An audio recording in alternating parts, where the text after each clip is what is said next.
Hello, iso Krista mingi clear tu zong zong te chibai thubar kan book lebe ka chau weni chu thupuan kum khat don lai kan ti don nge kum khat tha kan ti don nge kan sir kha apmor kan bok thei don ta a alom berte jing mi kan in karinga achan chu book study hi e mitam tak tan chon thil ol ta kan ni theya ke ni ang tan chon thil har tak ani chung jinga chung kara chuan ka hanzo ve thei tur hi kalom em ni ti kha thir tu ten min lo het pui kan be saya ti chuan thir tu jong jong po in fak om ka ti achan chu tiang hi mitam tak pe lo ni mitam takina kan pe chi chu phur om chi mo hlim om chi khani ta a athat na chin om tho ma se wa yen pathian thu hi du lo thei lo thum ringot e chuan i vitamin taksa na ngai lo al ringot e po in taksa na ngai lo thur ringot e po na ngai lo awa yin om to ka kan e hian kan takstan atha ang chi hian phur om ringot le hlim om ringot te ti vut ringot te hi tharau nun tan atha ber ani fo lawa achangin tiang kan mamo awai khan ring tu pakhat kan ni chuan kan tharau vitamin tan awai yen du bik nei atha lawa du lo pon kan taksam mamo kan tharau mamo kha kan lak ta kangai chumi huna chau tharau risel tak kan chuak thei don ni ole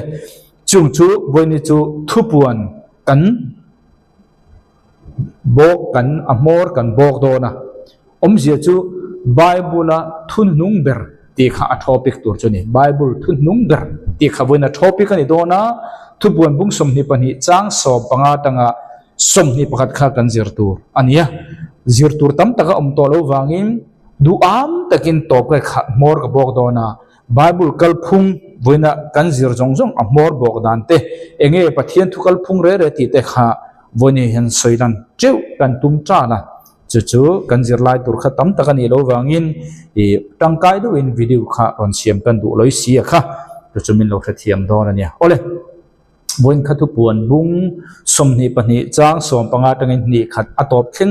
bible thu nung ber ti thu pui ani dona chu kan riat fia the turin bible kal phung hi azepui hi a foundation hi in kan sadona abang tur te chu da pon ro se thing pon se concrete pon se eng ang point abang le adap te kha sama ila a frame puya a fu angai chuang che chon bible hi a frame a fu lo chuan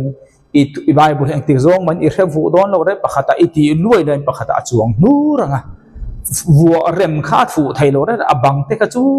a frame i ria dik chun a chunga bang pin dan te ka chu all sam ta kani ma se bible frame pui i ria lo chon engtik lai ma in bible hi refu don lo ti kha masa in kan ria tanga ya chu ta chuan bible a hian voina bible na detailing ka pe to don cha hen te voi tam ta ka soi to thil wangin bible a hian korina khan group pathum mi hring kan oma group thum bible in min thena judan om ti sa a abrahama chi le kwang khan de ring tu an ni le ni lo kha kher lo bible tu po judami abrahama chi le kwang nam som pani jing mi to po chun judami ni vekani israel mi te po kan tiang chun ko khan kan om le ko khan ro judami khan i judami khan da po tang o da ken da ko khan kan ti chu pentecost tanga rapture kar khenga isu thi na phuma oma thole na ring chau tu te kha thin lunga ring chau tu te kha ko khan min ti gentle ti om le a chu gentle chu ti sa azudami ni lo mo ti sa azudami ni lo ko khan mi po ne bok lo piang thar lo ti nai chu ta hian ko khan a hian juda lo po mi piang tar to po chuan ko khan ni vek mo ani vek piang thar lo ani chuan judami ani thai piang thar ni chuan juda ba po ko khan ani bok judami ni lo piang thar lo kha chu gentle mi ani gentle mi piang thar chu ko khana ni bok in fia ta khan chu lo ni ta a chu bible kal phung group pathum om ta a bible in min thena chu wangin juda ho ta ne na asoi chu boinan nang le kai ko khan hian lo apply ve phe tum tur ni lo dan som ta kha soya bible om kan te isu lo kalaya gospel pali te khi kan chuan wora juda tan ve kan ki chumi ka soi wangin boinan kan tan pakhat ma om lo ka ti na ni lo kan ta tu po tam ta ko oma tam takha kan ta na ne lo nang ne kan kung kai lo mizoram ina dana siam kha USN lo zum ve phe tu ngai lo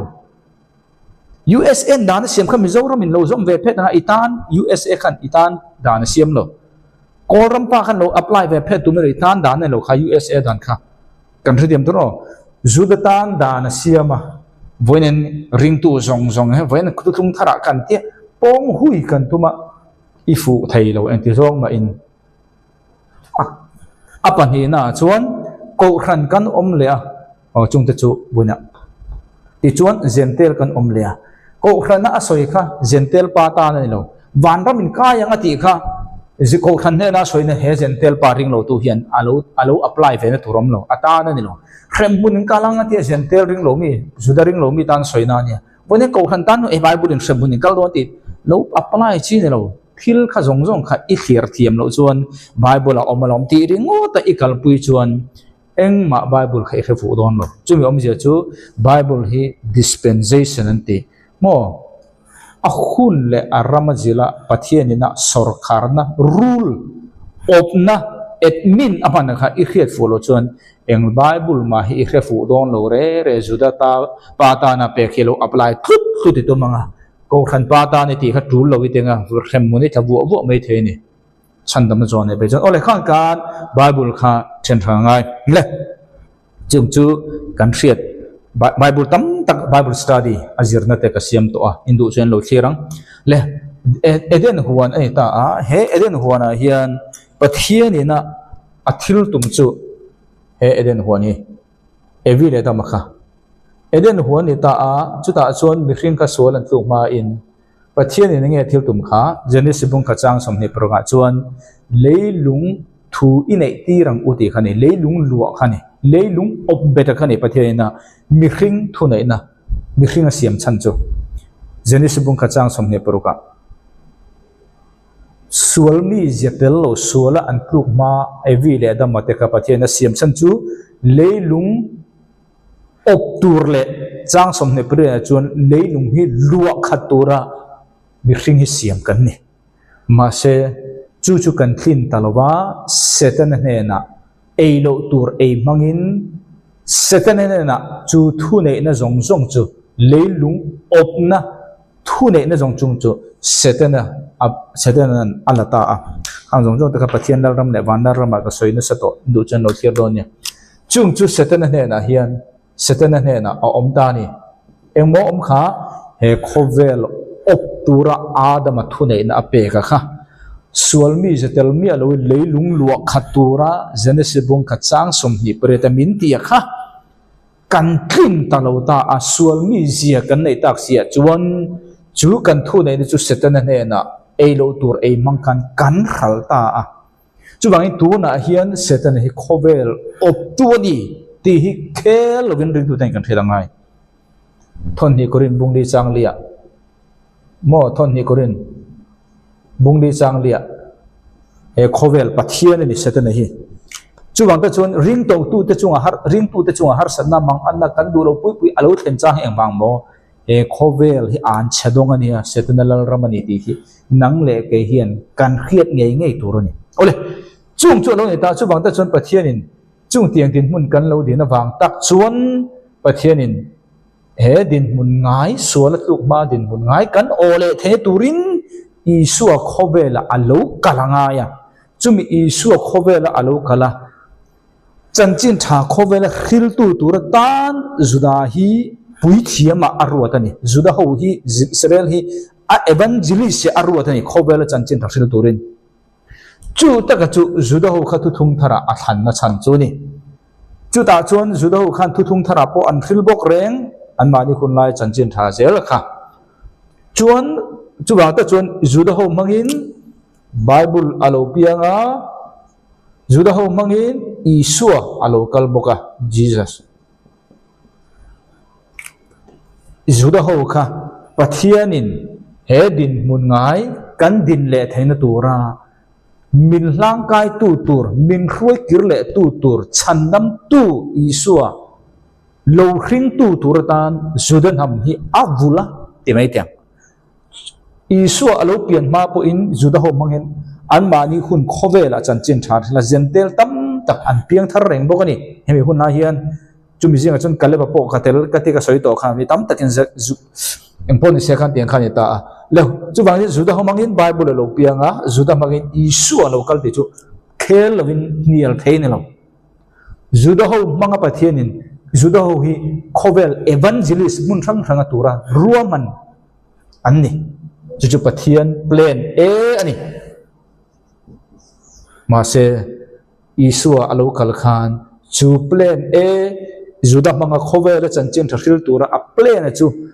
an nol ngun tang lu tu ka wangin postpone ani ta a mo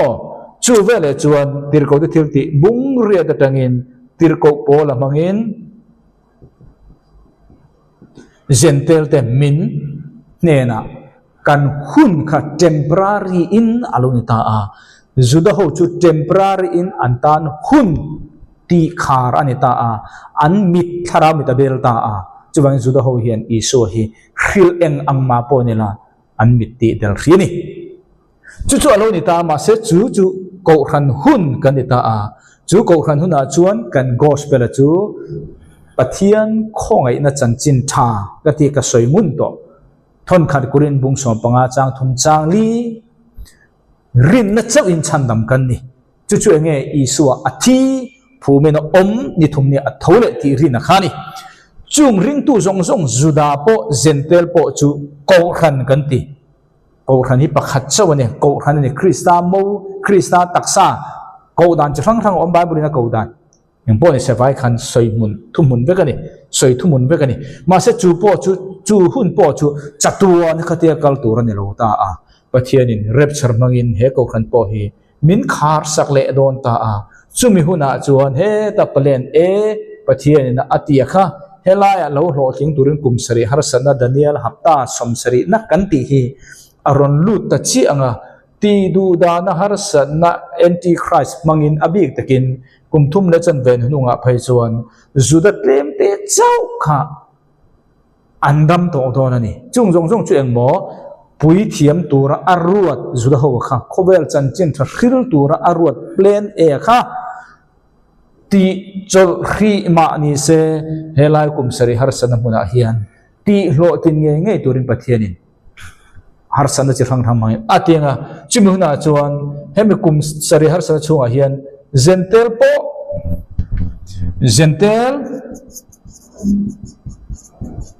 ko khan chum to don lo khovela ma se ta hian ko khan om don enge ko khan chum to don lo bok se ko khan om don iti le khain ti the he krista mo ko khan pakhat chau ring tu zong min vuwa khom na hi chu ta hian to panga ma se voin presbyterian among baptist among wesleyan among mo UPC among 7 day pon lo om don ma se krista mo ni to lo kan rite mem chu ka soi du na chan chu bible in asoi chu ni ta chu bangin chung te po chu lo amanga gentle ten amanga ta hian juda an omanga heng hi i hemical tang an om don ni chung ho chu kumsang lalram hi an lu tang mo hemi pani hi kumsari kaltang gentle mi juda mi an om don tha ni lo ta hian paltang kumsang lalram lu tan om don ani ti du na ni chu chuan kumsang lalram lu tan omanga chu kumsang lalrama chuan heng ho hi enge kan ti chuan an in tha phung dei don ani gentle po an tha phung juda mi po an tha phung chulai chuan helai huna hian isua ho khan opati don kha kumsang lalram kan ti chu ni ti chuan he cross ya hian enge isua in ati bo kan ti chuan satan hi alati bo mi alo ni video ka siam nul to he po hi ma se tu nu chau thlir tu tan chuan kalkan cheu khani dona indu chuan ka video ma sa zong te khan lo en yang video ma sa tiang lo pang hi tam tak kan zero ni ole chu lo ni ta a he ta hian thon kha zo na bung thum chang re da chuan pathian fapa khovela alokal chan chu setana ti boral na ta ni lo an na tho te ti boral to tur zo kani setana dia bolan na tho te ni ti boral chuwang he kal ver cross hen setana ati boral mo kan ti thina ala ti boral lo he ta chon an na tho ni engen na tho chu sul inuna sul khovela sul ti boral ani asetana khala ti boral lo ma se chu mi chung chun engwang khovela sul om kan ti theya chu subject lian puinia inuna le kanuna pathian min mo sual om tolo iso krista senin min dili sak mà sẽ chú nắng lệ cái cần ring dầu tắt lồi he chú min thọ sặc chiang mà sẽ cần ring dầu lo chú mi tu ra in zir tir na po ombok lo chú cần tlak cham na ni chú vang sual em ấy ring tu hi kan tereng mi ring mit mo sual kha pathian in sual anga ngai anga kan ngai ya pathian mit mo piang thar dik tak ni chuan sual nei lo chú in zir tir ma mo tak kan ni chú mi irin huna seten an inuna thu nei na nei lo cái này chụp khang khang giờ tiêu rồi, căn suol lấy tục tì được ngót khang nha, suol căn in bel to còn sẽ tên ring tu nó khang thu này na này giáo ta lấy tục à, ring lâu tu này căn đằng nắm na chú vạn căn cai đòn tì căn chiang na chú rồi, ôi chú lâu này ta chú bằng hiện tại hiện sẽ tên hiện tì bầu rồi lâu, ta soi được point chú sẽ tên chú cùng sang đó ram hiện tại chỉ hiện sẽ tên chú chặt tuần mấy đi là bay tu này cháu này chú đã chú này, à cái artui nangin iti chăng nga alu irapang ati kha helai a chau hian ni kum sang la rama chau chatuan mai din chu ma jong chu setan chu ana tho chu ti bo ra e khove la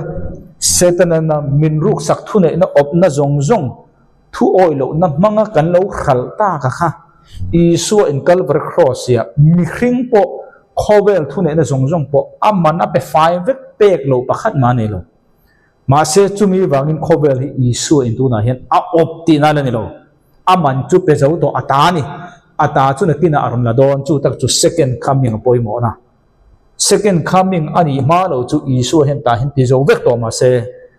legalin officialin ama hi lal ala ni lo alo kal ngei atu na chan chu ata ani na ang ta karon op thai turin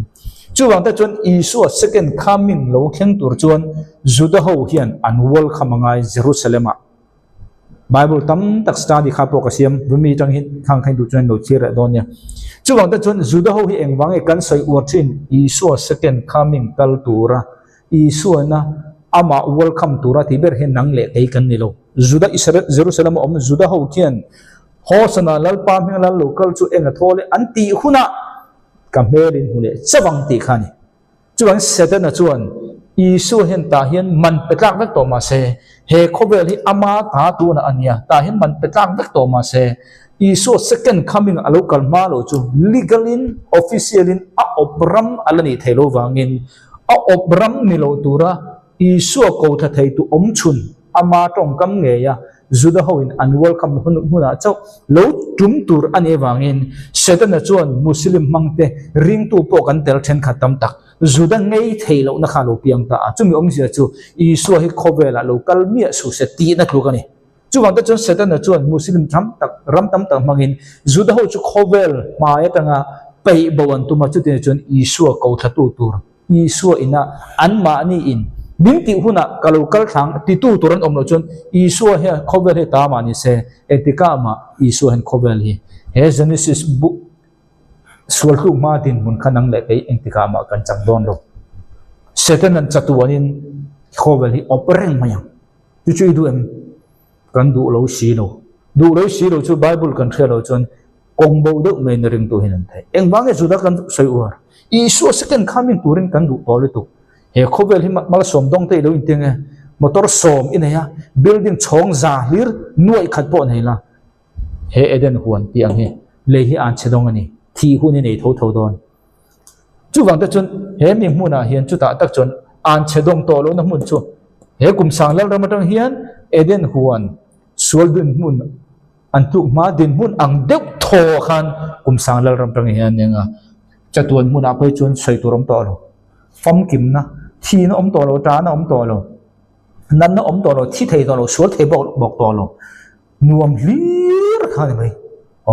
khang cả chú để căn xoay thầy to này sẽ là khát thì khăn này ta căn thất tiêm mình cái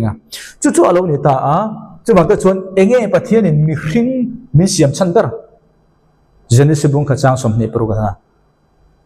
tôi chung lấy chung ở đây tôi bùi sang chung ở đây thu in ấy thì rằng ô thì khăn này ốp tu khăn này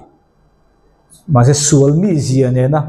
kluk to nuwa sual mi zia ne chatu na hek leilung optur ka pathian program ne lo a program masa ka thin nge turin chu thok turin chi rang lo kal ta kum sang lal ram tang aron in chananga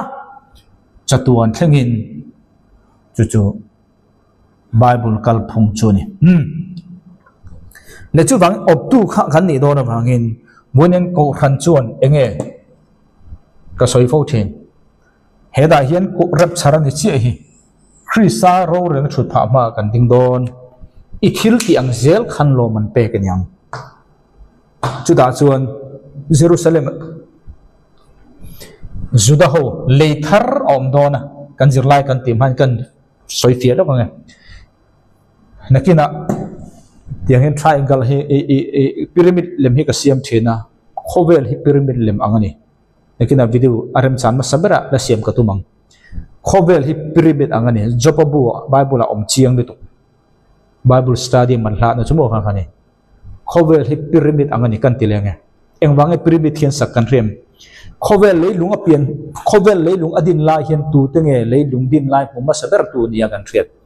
bible na tangin vantir ko te ni vantir ko ten solem an sol che khan khovel din ang che an molai ang che khan pyramid tu na Egypt ram mi khi duana ni ka na khina video kor siamang empon ro se chu bang bible hi hallelujah ti na tok na me khan lo khovel la enge thil lo thlen ti ta kha study chon thil thu lu tuk ta tam ta kan jer balani ken chu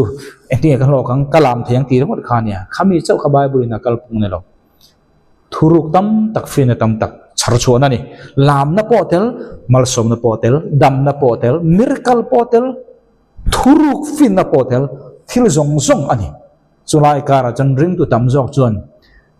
a pakhat chau mai kha kan fokak thena ni lo awai khan alak the zong zong hi lak tu mo bible tang hian ti kha ka soi du point chuni ole chu da chuan Judah ho hian leithar an ro dona eng zong zong poi ka soi ngun to voi ni chu apmor bok na ni wangin kan khiat fe the turin ka tihan general takin kala plot no me ni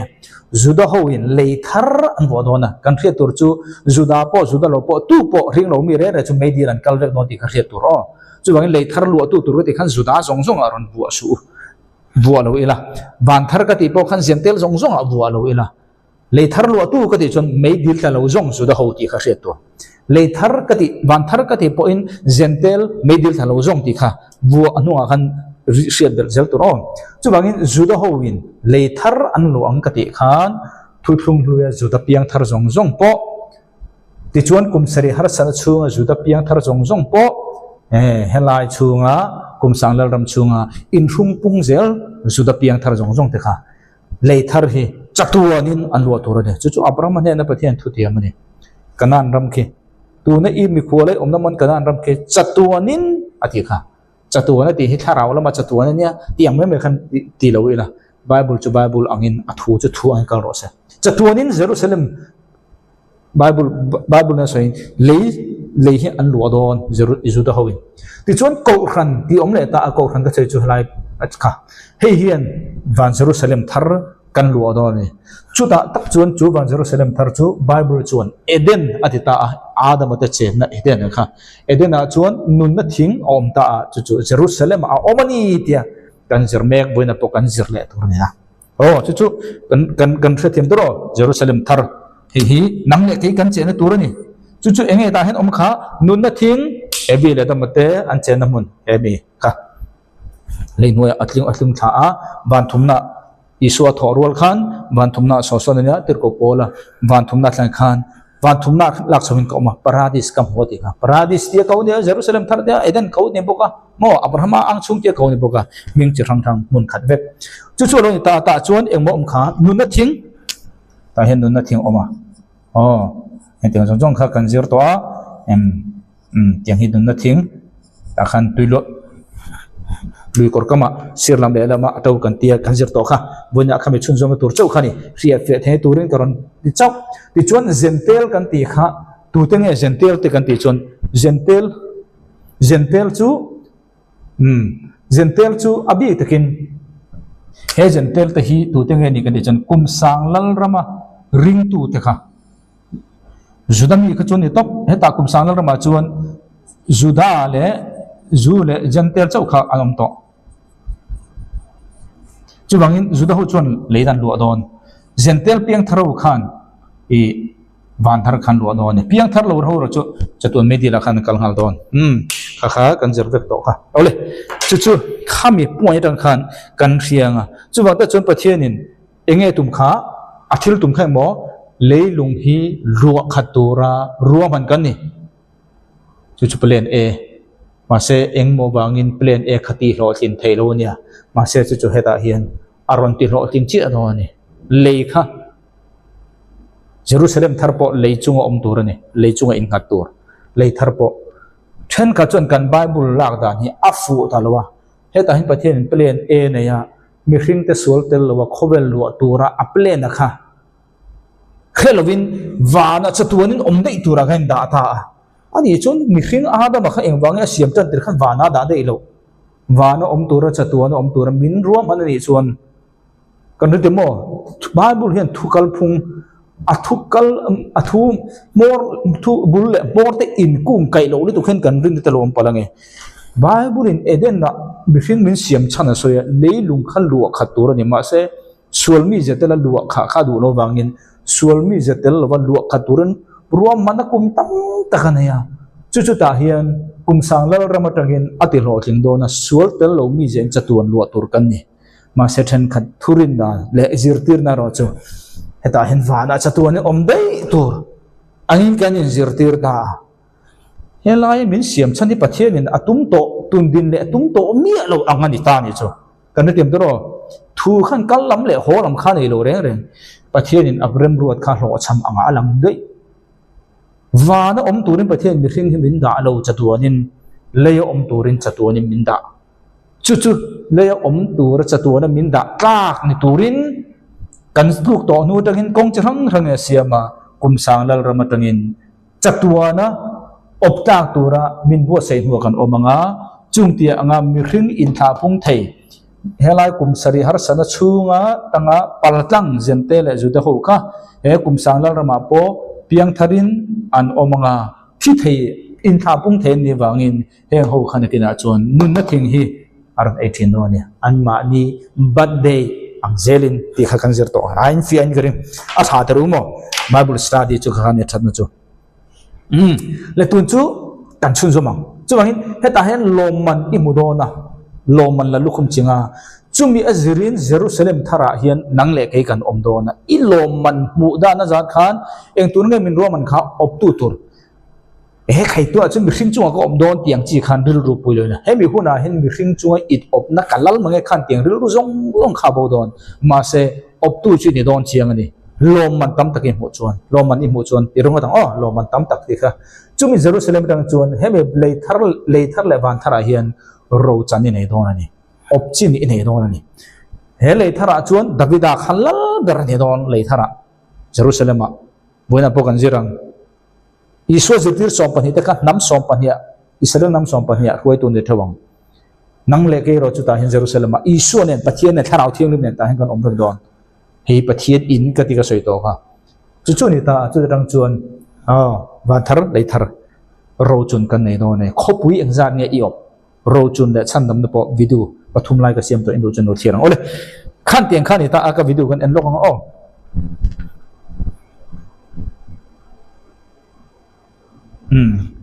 kan thu pui lu man dar kar chan ve don kan dar kar chan ve la zo ka tuma dar kar khat vel chi tu ole thu puan bung som ni pani chang som pani dang karong kala tin ngai te kalu kal thuai do ne tin kalom man chu kan ne na oma ama thil ti ni don ang zelin mitin peturin je chu hela hian chang som pani na thu puan bung som ni pani chu he lai khani de to mo chatuan lei thar van thar khani de to ma se chu ta chu nge soi kha kalom man chu kan ne na oma inthil ti ang zelin in na peturin ne ta hela ya lom man soi hi Greek a chun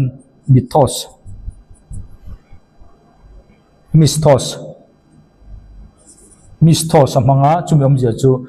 I thalo ti na thalo kan ya chu mo wages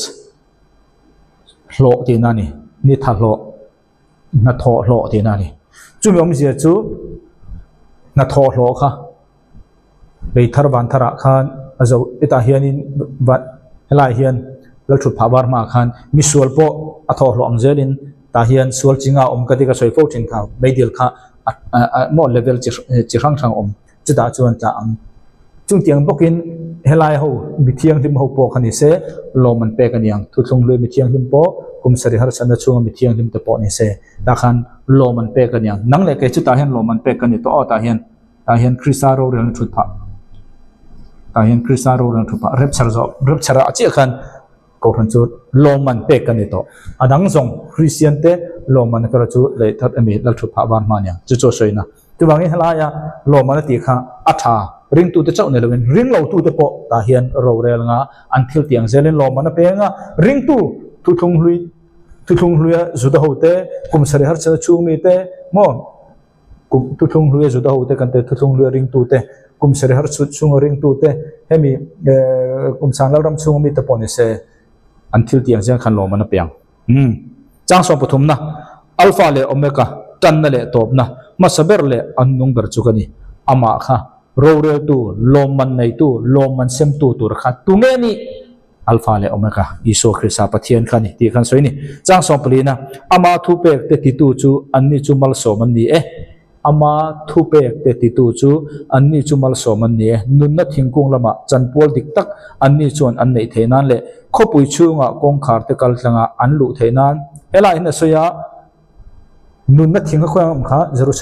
jerusalem kha nge kan ti kha khopui ti chuan nun na thing ei thei tur nun na thing kha khopui ni ta jerusalem chu achunga chuan nun na thing oma nun na thing ei tur chuan khopui chunga lu thei ngai khopui chunga lu thei tur chuan nge ti kha thu pek te ti tu ti ngai thu pek te ti tu chumi om je chunge he kum sang lal rama hian he kum sang lal ram kha khami thu khan soita a he kum sang lal rama hian ka soito khan juda le gentel chon om don an chan chin tha tu he nge kan rem he kum sang lal rama hian mathai bunga tang bung sari lang chung tu soi kan ti kha bi attitude sa pina ti kha thin lunga thiang lu chon enga thole pathian la mudon sia tharau re thei chon enga thole le hen ro chun don sia khang zong kha helai hen an gospel turani rin na ngai ni alo achan chu hebrai bung so pakha chang khata mu thei a rin na ngai rin na kan ti chu thil mu lo te imita I mu lo te bei sei na om nge si kha rin na ni heta chon isu khan mi tin en mudon na rin na ngai lo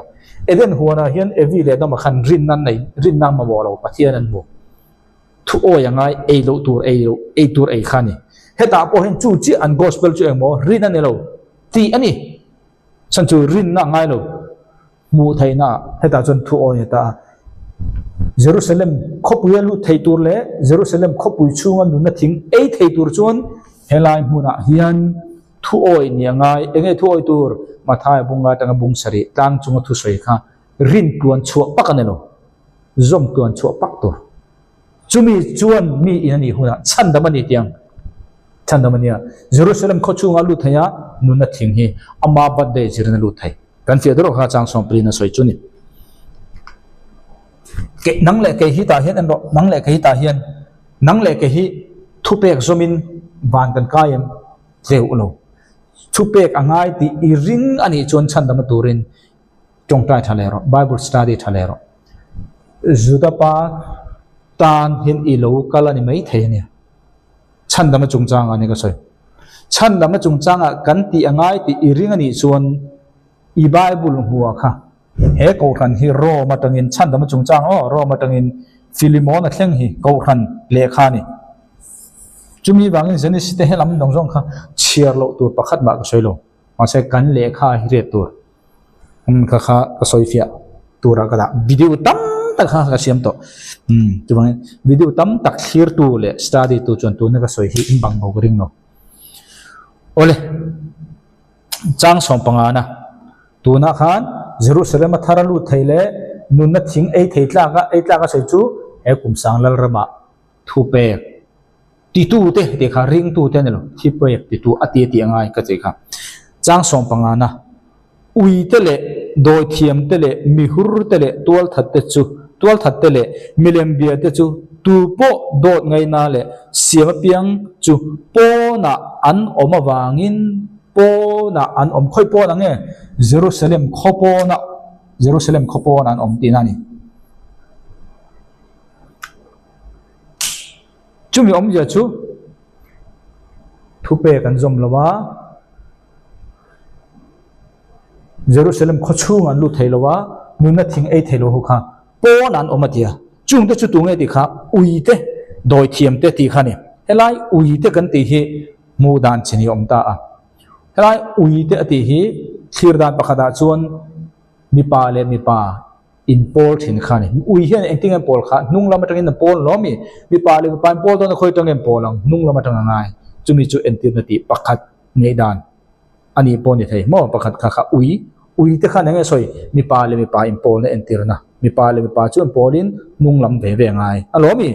chu lo ni ta a chuan doi thiam te le mi hur te tol that te le mi lem bia te tu po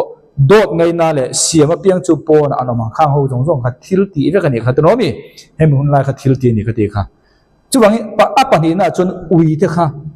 thon ni petera bung ni kan en chuan tu te nge ui te ati kan ti chuan koron cher o ui te ka pakhan na chuan engmo mi pa le mi pa impol kha asoina nia pakhan na chuan apa ni na chuan ui te kha tu te nge soi thon ni petera bung ni chang som ni pania chuan ni ma sala he thu fing dik tak ang zelin an mani ne na thlen tir ani ama luak lama ui chu kirtir ani le a ti le tuya hrut to vok pui po chirdia ka ama talna lama kirtir ani le ti hi chom ya chu ring lo tu zon nei der te soina ni bo ui te kha engmo khira chini om pakha chu ni pa le pa impol na apani na chuan ring lo mi te he hun la ya thu zom lo tu te ba ka zon nei ding lo te false prophet ti kha mudan ani ole chang som pruk na thu pon bung som ni pani ko khan a te heng thil te hi nang mani he na thu re tu atang turin te isu hen ka ban tir ko chu koron tir to ani ko khan te ti kha soita ko khan te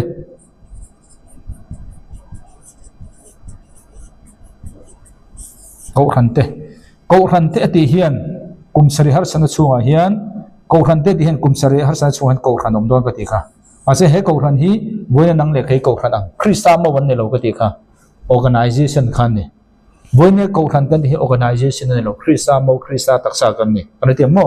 he hi chu wa na lak chau ni to khowela ko khan krista mo om to lo ma se organization chu alo om reng don ta chung ho chu a soina ni ma se thu puan bu hi kan zirin ko khan te ti hi chi hi in double application ti boina nang le ke he ko khan ta na po lak thei chin oma emi kumsari har san chunga ta na po lak thei chi oma adok thin jong chuan elaya kumsari har san chunga asoyani thu puan bu hian ma se tharawin voinia ke ni ko khana po thil tam tak lak thei chin kan nei ti kha khria ila chu wang ta chon ko khan ten heng thil te hi nang mani ne na thu re tu tang turin ke isua hian ka ban ti ko chu koron tir to ani enge chu mem chu he hun nung chan chin thu puan chan chin hi ko khan te hian voina nang le ke ko khan po kan tel hemi chung ko khan po hian kan tel i so hian re turin min du ka soi thin ka soi le am thu puan bu kan zir masalama kan bible jong jong i pathian thok kumania zira riat emal som na vekani chumi rualin bible chunga nge he bu zir chu mal som in ni ati om chun chu thu puan bu chau hian ka te kha chumi om je thu puan bu hi ring tu ten kan riat nge tur ani kan tu ya mo tu lo mo chu bible na min du dan ani chu wang isu nge hin ko khan ten he thu hi he thil hi in riat turatan van tir ko ron tir ani ti hi chu wang chon nang le ke hian thu puan hi kan du mo tu lo mo kan riat tur ani kan zir ngai davida zung le tha kania tin eng tak le var par ar si chu kani isu tu soi isu khani tinga ti kha he ko khan te ne na tu na zohana ne na ka shil zong thuru ki khiat tir turin van tir ko te ka tira ke isu khrista hi davida zung le tha kania tin eng tak le var par ar si kani ti in lai hen kan zir tur kan nei do davida zung ti hi ritza ani ta a mo ritza greek tongin hemi hian zung entira mo thing zunga entira a thingkung pumpui entir boka achor no kha avai khan omzia nei vek aksoi tel vek ti nei chu bang ta chuan tuna hen davida chu khovel om to lo kan hachiang ta a ma se chu mi chi tha atang chuan isu hi azung kan hi ron nge achor no kan hi ron nge alo piang ta a an lo mi chu kan hi ti chu davida tha chu kan ni eng takle khalai tak kha o eng tak ti khana kina kan zirang chu bang ta chuan David thu thung ti kan la zir lowa video ron siam thoi ka be sei lalte pakhana bung kwa changa Israel ta chunga hian Iram lal thu thleng chu kum khwa atan kating hetang chuwangin nachina ka sei to leihi pathian Israel judan hama pe ka te kha Davida ne na ilal ram hi chatu ani kating hetanga ti ani le khoya nge wana ida de chon pathian hi wana lala ni to ti na ni do na sin chuwang ta chon ipa Davida ne na Israel te lal thu thleng a thu tur i mai lowang tia kalo tiam to angkhan Davida ne na pathian ilal thu thleng he chatuanin thu tu tur i mai lowang ti alo tiam kha ati ho thing do na chuwangin chu Davida chu khobela tu na om to lo ma se achi tha atangin Yeshua alokal ta a chu Yeshua chu he kum sang lal ramat tang hian second coming tang hian Davida lal thu thlenga Jerusalem a khowela lal dar anianga Davida ro chu Jerusalem a Israel rama lal dar ania pathiam dro chu alo ni pathian ni atiam to khani ta chu wangin Yeshua kha mase tunan Yeshua hilal berlan lo ti khriat ro kha ring tu to min khomai ro min khriat khram ro kha chu wangin tunan Yeshua na hilal berani ka te kha Yeshua lal bern turin hil engkim kalver cross ya ti zo to atave kani mase aron lalu alo ka soi to kha Donald Trump in thanna omani kuma atin rual khan president ani hal mase office thungal lo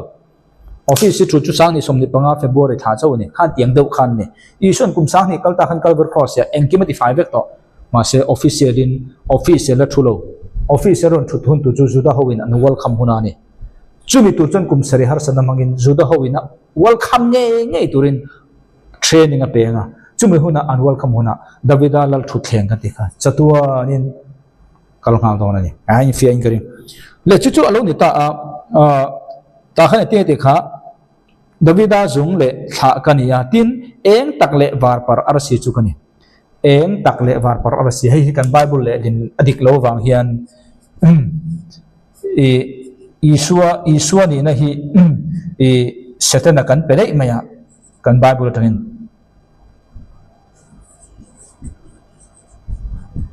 morning star ani ta Yeshua hi morning star ani ta chu kan Bible le din na budang nam Old King James 16:11 lo zong dong chuan kan ti do ange wei ngam lo nan adik thau chu karinga kalo sol soi pon mai thaya mase Old King James 16:11 lo Bible le din tamzo ka chuan he Yeshua te hi eng tak war par arsi morning star ati tak hi Satan a promotion kan va pe Satan a khan kan buat ta ve kani chu kan Bible le lin adik lo ti po riat na sang po atam zo chon kan thachong lo ta alung chiat thak chu tak chu garon pru pange chu bangin Malakia bung ni chang ni chuan nang ni ka ming ti tu te tan ero chuan felna ni ne lo ni felna ni san khi ni khi eng ni khi Yeshua ke hi felna ni kani ti chu Yeshua na war par ar si eng tak kani ti te khaniam chuang Yeshua ke hi morning star zo JF chuan morning star hi war par ar si ti chuang Old King James po ke po war par ar si ting ka da ve mai jinglam RC directly chuan ne ma se pu JF dialogan morning star kha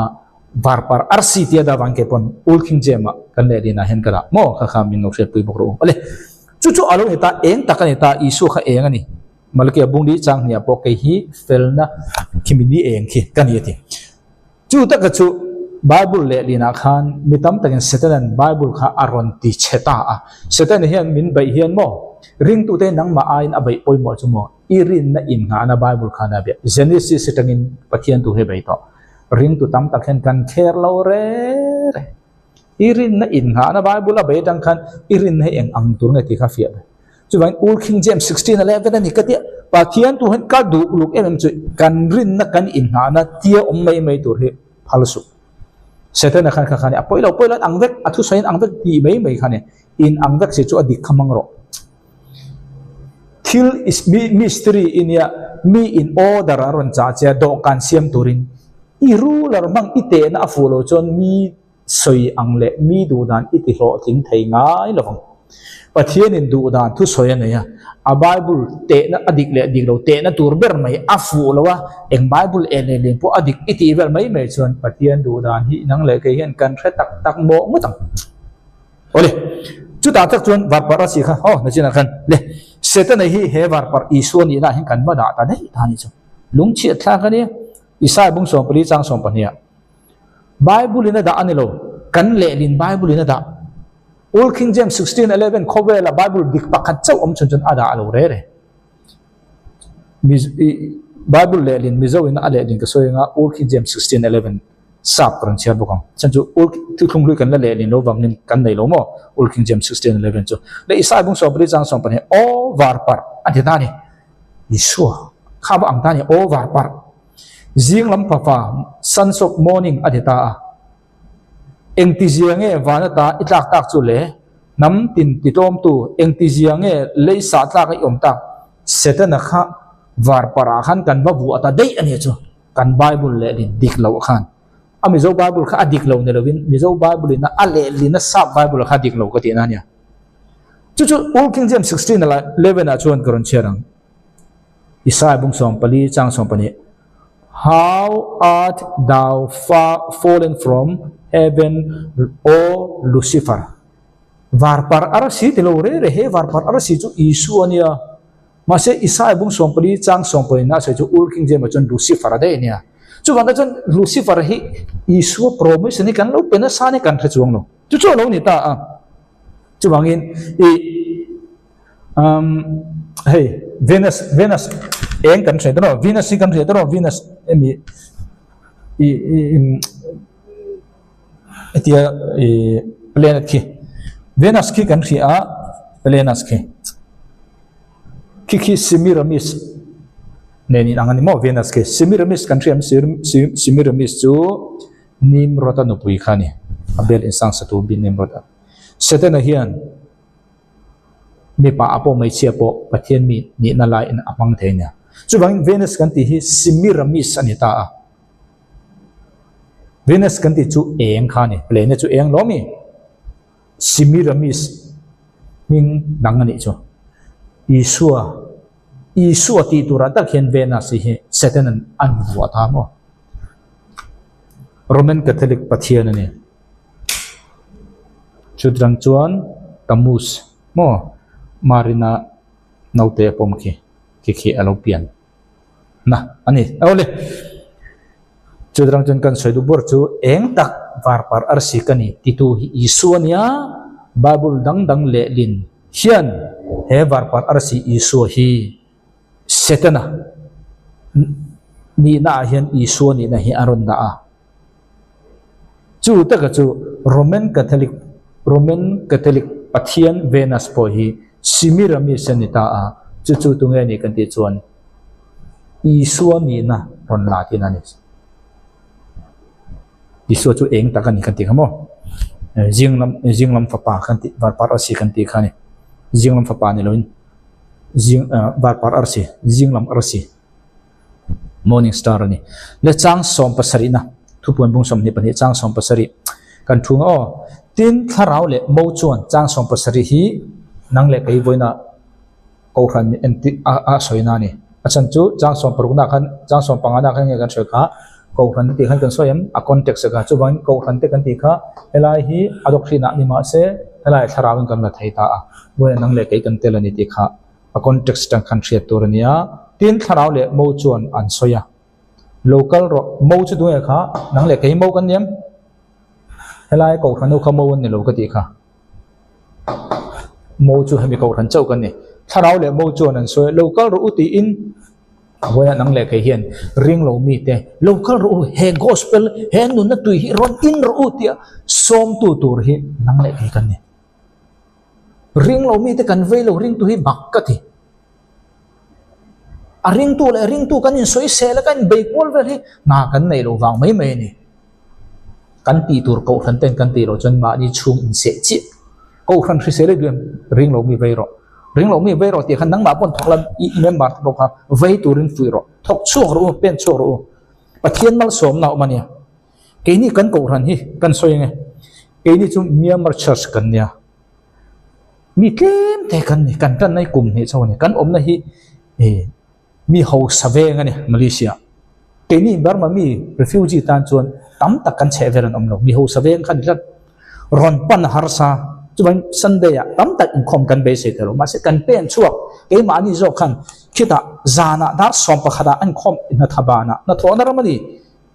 Sunday chu mi na in mong tiang chi kha kholam ang khan ril ru kha da su thelo la chon mi man hun kalangai mi dar som pakhada man chon dar som pakhada zana kan kal peile pelu pe le khan ni lo anom le nom lo ni lo kan na kan ria chon mi man huna ko khan khan kan kal chuak heta Sunday kan kal khoma flu chu kan du ri tu ko lom ke ni pon ma se kha kan na tho naram kan rong bol naram kha kha thelo chu chu ani ta a ring lo mi hi kan nei ring lo mi ring tu om po an om to a la om ne te mek te kan nei a la ti mek te ko khan te le mai na ko khan hen mal som na kan dong sum le pai te hi ho sa tur ti du su ring lo mi te vai la pan mal so mang che kai ni chu ring tu ni chon ho sa tur ni kan ti ani lo hi kan ti ti tur tu ro la pa ti tur te veng kai ni kan ko khan te ma selmo a in khom so wa pakhat thai a in khom lo tang he lu tam zo ka soi du point chu in chuan na lamani lo ani da ka soi ni chu tu nen ko khana mi zo ko khana po pa sor kanim kol ko khana po pa sor ni ko khan pa ni tu nen ken kol kan soi du point chu kan ti tur tu na po mi zo ko khan kan en kol na hen mi son rong bol na lam le ring tu thang chau tur drak sangol veite izungol veite en kol dan tur tu hi kan thei ang to ki kan tong tai me kan ni ma kan la me kan ni ka soi du point chu kan ti tur ang hi ko khan hen kan ti suan ko khan na risel kan ti lawa ro pui na le ti na ro ti chun i kha ko khan chu rei in om to lo ti ka chu a chiang sa re chu wang ta chun kan ti tur tiang u la thian ti tur ti be ma yang le chu chu ani ta tin ngai thatu ama chon soi ro se local ro ti in tin tui hal tu ama chu local sela local ro se tin adu apiang in nun na tu hi ama chuan zalen takin in ro se nang le ke hi tu na hen man pe nga yam hara chun man pe tu athu pe tu de chuan Jerusalem kho chunga le nun na thing an e the tu na chang som pa se na se chu mo le nang le ke mo tharau chuan mi kan so ma he tui gospel I shoy kan so te wang thia phumin amani thum ne thole ti hi man pe ngai lo a thon ani mi in adu chuan ti chu free will zalen takin ti chu izale idu chuan idu ro chu nangma thu ti khan khil ero chu imo phurna ka mo phurna ni chu chang som pazri he ko khan soina ni mo chu nangma ni nun na tui a thona man pe ngai mi ro gospel free rin na chaw don thei hi mi ten an din the turin so ma hin nang mo phurna ke ma mo phurna pastor ka ni su evan ka ni su ring tu song mo phurna ke pon ta ti mem ba ka song pon ti pe eng wang nge kan ti lo tur bi kha kai na chat missionary ti tura nga su I ti tur ring tu ka ni chan dam ka ni ti pho chon I mo phurna ve thei na zon chun ang lo thei ma se kan mo phurna ve ka ni ti thei bi kan omanga ti tam thei na omanga ti tem thei omang ma se kan jaba in kan na ve he khai chang som prian na ka soi re de to ka kal do thuk to ngo he le khabua zol nei thu pon lok na he le khabua zol nei thu pon lok na thu te ngai thatu mitin ne na thu re tu ka ta na wangin heng thil te ne na engmi po in abel cha chuan he le khabua zia khi chia te hi ama ne na pathian in abel cha beng om je chung he bible reng reng hi pe su bible lem video panga ka 7 du jon mun dang no chero bible lem chuan kan bible tam ka khia lem ani kan bel athen chu kan pai mal so ma dong thelo re kharau hak na theng thelo re ka chuan he hian he le ka bo zo le thu pon lok da thu te ngai thatu mitin ne na thu re tu ka ta na wangin heng thil te ne na engmi po in abel cha chuan he le ka bo zia khri chia te hi ama ne na pathian in abel cha biam tu na shri chia te ti kha ami tribulation mo kum sari har sa chung mi ania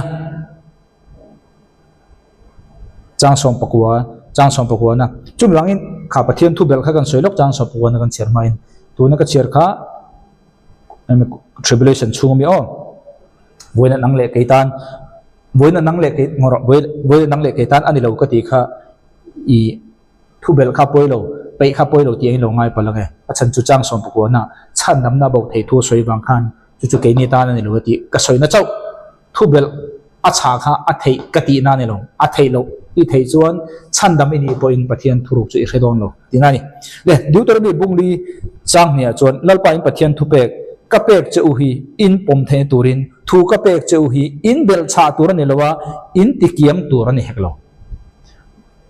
bible hi buma salama bel cha lo tur peikian lo tur atia sambu vela thu finga bel cha lo tur peikian lo tur atia thu puana anu no lama bel cha lo tur peikian lo tur atia ban bible hian masalama bel cha lo aphal bel cha phal lo peikian aphal lo thu finga aphal lo bok thu puana aphal lo bok chu mi chung chuan kan bible tam ta khe hi mi zo tong ar dik zo kam arem zo ti so rem kan tuma a ke ma ni o tho o thar mo kan ti mo aji ale ding tu ni o thar kan ne lo kan ni ale link to translation tele interpretation karon soilok sa tong hi ka thiam lo bia nan I go to Aizol kan tinge I go to Aizol tin kalojiak ta asap tong in ka interpret chuan ke ni ko ram tong ka chan ka Aizol don kan ti po in kan tha thiam vek hei ka Aizol don ka di hen ko ram mi zo chuan an tha thiam vek ang ka ko pui don I go to kalimiu kan ti ta a ma se ta han ne chevel chan ka ko pui don kan ti chuan kan tha thiam vek ani ma se ka chu interpretation ani translation ani translation tur chuan enting ai ka siang Aizol lama kakal ti khani hei hi azia kina a translate dik tak ti meng translate hei translate ni hei hi interpret ani a om je in ang masa azia angel ngana dik ni aro adikem chuwangi bible hi interpret tur ani lo translate tur chu aji ang chi hian adik le dik lo kher su aji ang chi han zero adik lo ka chu dole kan interpret ang adikin kan soitik na yang chu ni ta chu hemi study huna chu afi ani kha ni ta chu wang ta chuan e khai tu fing te bung somthum aga po ka cher to long atam to emai e bel phallo mo tu fing te bung somthum chang runga po le thu puan bung som ni pani chang som pokwa ajan chubuna zo ka du se hun kalare to tin he zo nei thu puan lo na le khabu thu te atangin engmi point ala bo chon nun na le khabu atanga ama chan bo le khopui thiang lim atang le he le khabu ziak thil te atangin pathian in ala bo wang ti kha om ta khami bible cher ve le voina ko han hun he chan dam bo thei ka han te le ta tu na asoi kha khopui thiang lim le he hi soi dei kan de bem helai mi ho khan kum sare har san na te po ni helai po khan antar poi mo chung ha khopui chung Jerusalem le nuna thing khan yam chuta chuan pathian thu an la bo an ti chuan antan chan dam na bo thei ma se nang le ke boini tan chan dam na bo thei lo chan dam na bo thei lo ka ti wangin pathian thu bel pathian thu la ken apoi lo ka ti na ne lo ma se khami bible chang khana in boini chan dam na bo thi in ti in bangsu ti ka soina chu lo ni ta chan chu chang som pre da khan engmi point ala bo chon nun na le khabu atanga ama chan bo khopui thiang hlim atanga Jerusalem le khabu zia thil te atangin pathian ala bawang anti kha chu hemi kum sari har san le kum sanglal ram hautan asoina ni chan nam na bo thei chung changa lak kiang le bel charo chu anni tan po ni rolin boine nang le ke tan po ni ma se boine ke ni tan chun chan nam na bo lo ki khariat to ma se pathian thu taki thadon lo setelen na setakin bu mang che chang som ni na eng thil te thur tu atang tu ani chuan asoya mathei lovin rang takin kalokal thoi do ne ti in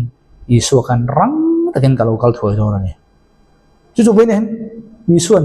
ko han ten thero sementi chu mi ro la ke ni ko hun nu rengot mai kan ti hi isu ange dikang ke ni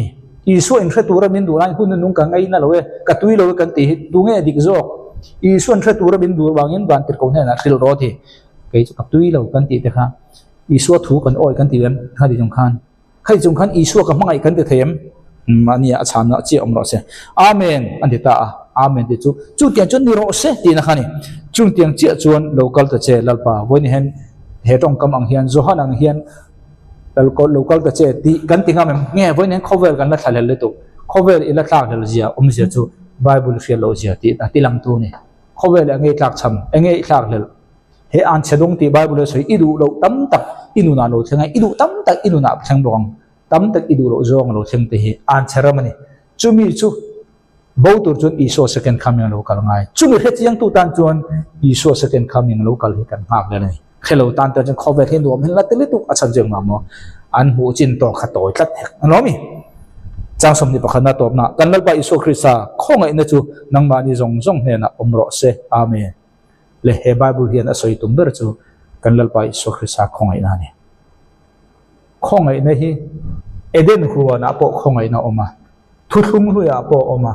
ka soi to thin he ko khan huna chan khongai na huna ni lo ka ti thin ka khongai chunga khongai le na huna ni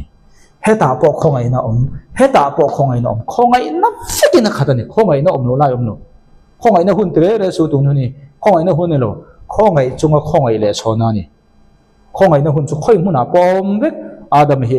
akin wanga adam piang nem khongai na tang khongai na vek ma se ke ni he ko khan hun ro chu khongai chunga khongai le chona grace upon grace zohna jekha ani chubang ta chuan boinia thubuan bu kan zo ve ta kalom khom mai ai thatu zong song te lalpa tharim som chau chau ro se kalome